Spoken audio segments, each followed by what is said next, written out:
अखन अहाँ सब सुनि रहल छी रंगीला रिकॉर्डिंग स्टूडियो के धमाकेदार प्रस्तुति।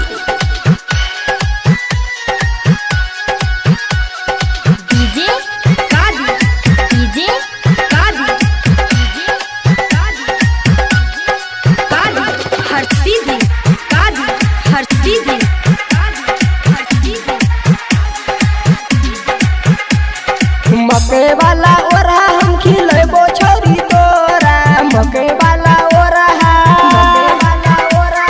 मकई वाला ओरा हम खिलेबो छोरी तोरा, मकई वाला ओरा हम खिलेबो छोरी तोरा। मजा गइलेबो तब बिछा के सोने बोरा, मजा गइलेबो मकई खेत में तोरा। कितनो करबे माई माई छोरा बने तोरा, कितनो करबे माई माई कितनो करबे माई माई छोरा बने तोरा, कितनो करबे माई माई छोरा बने तोरा।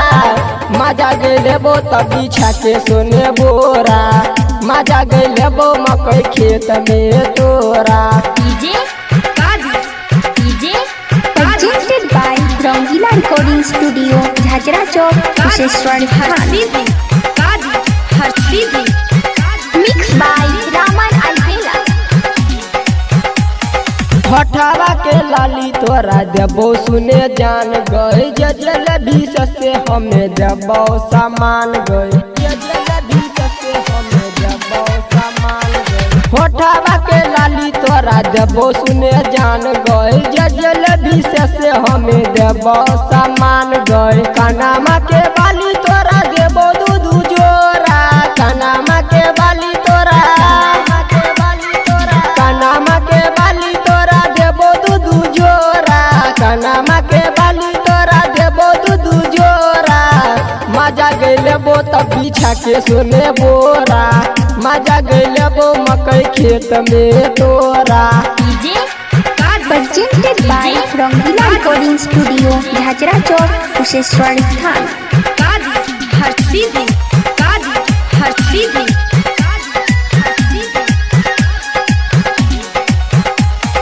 हमरा गाँव के छोरा छै बहुते हर गई, तोरा जब देखा तो कर देतो सोर गए, तोरा जब देखा तो कर देतो सोर गए। हमरा गाँव के छोरा छै बहुते हर गई, तोरा जब देखा तो कर देतो सोर गए। छुपा छुप के अइहा छोरी कहै छियौ तोरा, छुपा छुप के अइहा, छुपा छुप के अइहा छोरी कहै छियौ तोरा, छुप छुप के अइहा छोरी कहै छियौ तोरा।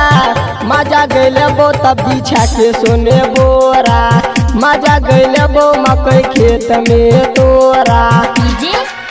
Presented by Rangeela recording studio Jhajra Chowk Kusheshwar थान।